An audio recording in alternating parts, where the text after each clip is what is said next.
The second technique of Kata, what we have going on is again a storing of energy as the uke rears back to store energy and launch, and we have tori meeting that with a straight line form of penetration, this time to the eye. And so it's a form of Gyaku-gamae-ate. It's a form of threatening the eye to make the attack go. If we look at it in terms of the dynamic just standing, the man's rearing back from range and coming in to hit us right here. As he pulls back and stores energy, we threaten. Now, where we're threatening is kind of critical. If I threaten the eye on the same side as he's storing energy, you get one sort of effect. And it has something. You get a little spine lock out of him. You get a little pause. If I threaten the opposite eye, you get more reflex in the visual frame, and you get a stronger effect. And so that's ultimately what we're going for.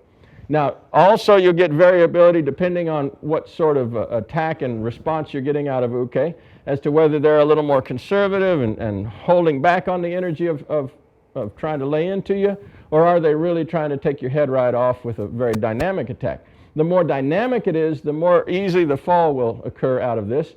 The more static they get, the more they're holding back, the more you're probably going to have to actually make contact and push them over into the throw. So you're going to have a wide range of techniques in this body of waza that can be done in a different sort of way. So let's go ahead and get down into our position.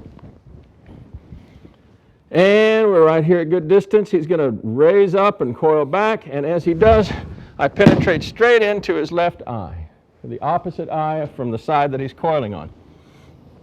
Now let's say that he's coming in and he's a little more conservative. We're going to have the distance is a little close here, and we make actual contact with his face. You might go ahead and step forward, rising up with this knee to conclude it. That's very popular. But if you have the more dynamic, embodied action going on, the more full-bodied attack where he's actually trying to throw the energy right through your head, you get this more. This line of fall occurs more often. That's really my preference. I kind of enjoy the intensity of that sort of attack. So let's do it this line, please. Now the timing of our penetration towards his eye has to be looked at as well. Maybe this line. If we rise up too early, for instance, as he rises, I rise together with him, yeah, it's really going to be a straight shot to the face. I'm basically just going to knock him over, hitting him in the head. I'm waiting until his rise turns into forward action, until his center starts penetrating forward at me. And I'm interrupting that forward action on his body rise. So perhaps here.